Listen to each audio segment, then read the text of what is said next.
Hi, it's Don again, and you're facing north, and there's been a big completion in between the last video and this one. Right in front of you see a peach tree, and next to it is a pile of wood shavings that'll eventually become mulch. I wanted to mention that in the first video.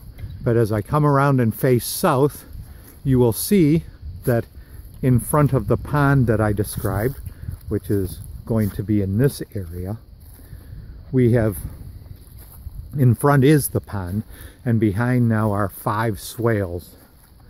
Right now, J-Man is sweeping, raking on the swales, and just finishing up. That's the one rough spot that we left last night when the excavator was done. And so we're going to rake this swale out, and then we're going to plant each one of the swales with a mix of rye and clover and some other ground covers, and then we're going to cover that up with straw. And next weekend will be the big weekend to start putting in berries and fruit trees on the tops of the swales. And then we are hoping the bottom of the swales will be the water catchment that will provide a nice, steady, moist medium for our trees to grow in. This is the second swale down the hill.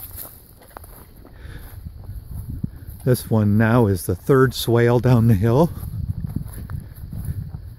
That's my rake laying there, and I'm sure J-Man wishes I'd pick it up and help him rake. At the end of this here, the third swale, you'll see that there's a little water that's beginning to infiltrate on the far side into this swale, some groundwater that's coming in. And then, remarkably, overnight, these 2 swales, the second and the first, obviously and definitely in the lower end of the field and closest to the pond, which generally is the dampest area, but the number 2 swale has pretty close to 4 inches of water, certainly 3 to 4 inches of water.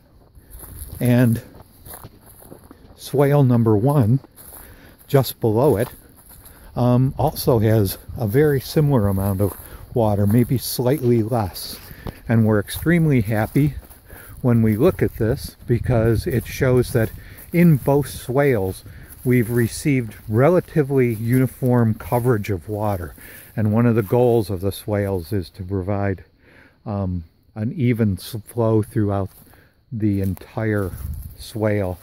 And that's done by keeping both the bottom of the trench at grade level, but also keeping the